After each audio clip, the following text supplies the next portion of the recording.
Auburn basketball fresh off of their second Final Four appearance, and everyone's gone except for Tahaad Pettiford. And you look at each individual addition, you're like, okay, that makes sense. Okay, yeah, that makes sense.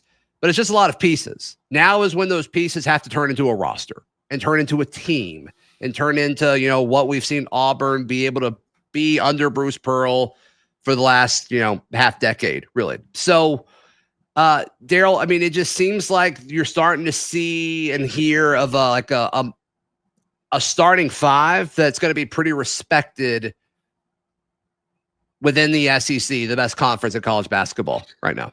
And it's kind of what you thought going in. I like the no surprises, kind of this is what was expected. The first bit of news is that Jovic, the international player who people are just raving about with some of the stuff he did in friendlies and stuff like that and in exhibition games, made it over last week. So I don't know exactly how much he's practiced. I know that there has been enough to our guy, somebody that we use on the inside that's a good source for Auburn basketball that gives us a lot of good information, says that they're very high on him and that there's been kind of a five that has emerged in Tahaad Pettiford, Kevin Overton, Keyshawn Hall, Jovic, and Murphy. And I think Murphy playing the five, Jovic playing the four. Okay. Sometimes they're interchangeable. That like guys like Bashir and Magwood, the Oporium kid, or however you pronounce his name, the junior college 7-footer, Freeman, will definitely help coming off the bench, but that there's a definite, as of now, and that could change, there's a definite, demarcation line of where, and if you would have asked me a month ago, all right, Darrell, predict what the starting five is going to be. This would have been it. That would have been it. And in exactly the same position. So the known is good. And then, is Magwood going to step up? Bashir, who's obviously a little bit thinner, he's got to put some weight on. Freeman's coming from Division II. That's a huge step up. Those types of things have to happen because Auburn, in the style they want to play, Zach, they got to go 8 or 9 deep. They can't go 6 or 7 deep. That doesn't work anymore in this system. Yeah. I mean, all of those guys have to step up to some extent for sure. I mean, I would think the guy who needs to step up the most, that's most important for Auburn, is Magwood, because I think in a perfect scenario, he's playing 12 to 15 minutes a night and you're giving all the rest to Tahaad. But we all know this. What happens if Tahaad, tweaks his ankle 5 minutes into a game, or, he's got 3 fouls in the first half and you need more minutes to go to your backup point guard.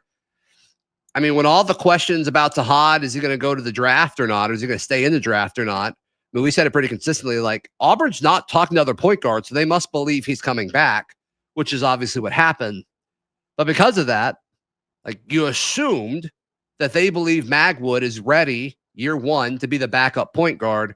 And so that's the name of those non-starters that we're assuming. That's the one that's most important in my mind. And that's a good point that sometimes people miss, is that, Pettiford was always coming back because Auburn didn't go get another point guard. Well, that's half of the equation. The other equations, which you mentioned, is that they felt so confident that a true freshman can come in and be the backup that they didn't go get a seasoned veteran backup point guard. And that's really rolling the dice because I don't know of anybody else that's in a hybrid scenario that you could slide over to run the point right now. I don't know if Overton could. I don't know that. And so you're counting on Magwood to give you 8 to 10 minutes. Guards do get in foul trouble. And by the way, Pettiford had one of the largest propensities on the team to get quick fouls. He picked them up quick. He'd come off the bench. Before you know it, he'd have 3 for reach in and now, playing the kind of defense. So I do believe it was a really strong message that they didn't go get a backup point guard. You hope that doesn't come back to bite them once the season starts. And I guess it depends. Overton could, maybe Bashir could. I think there's some guys that could bring the ball down the floor in a break glass in case of emergency type situation. But in this transfer portal era, how many elite guys have 3 point guards? I imagine that number is way less than it used to be. Oh, like big true time. point guard. You know what I mean? Yeah, that's a luxury You that can't you park can't a guy on afford the to have. bench anymore. You can't. I mean, and Auburn was fortunate last year that they did just that and went to the Final Four. I mean, J.P. Pegues was supposed to be their starting point guard, and he was third in the rotation Well, because Denver they had to move sliding Denver. over Denver was sliding over, the but ultimate make blessing. no mistake, he slid over. I Yeah. think because of the lack of confidence or ability of J.P. Pegues to snatch that job. Right. I think in a perfect world, they would have liked to have Denver at the 2. Yeah, and then I don't know. I mean, that team, it just worked out because then it's like, well, what do you do with Miles and all that? But yeah, I mean, it just worked out. It just worked out. Thank goodness it did. But all in all, it's just going to be so fun to get to know this team because it's so different. It's so different as far as personality, personnel. I think even how it runs its offense is going to be vastly different because you don't have a Jedi Broom anymore. It's going to be Tahaad Pettiford and Keyshawn Hall's offense if it was up to me.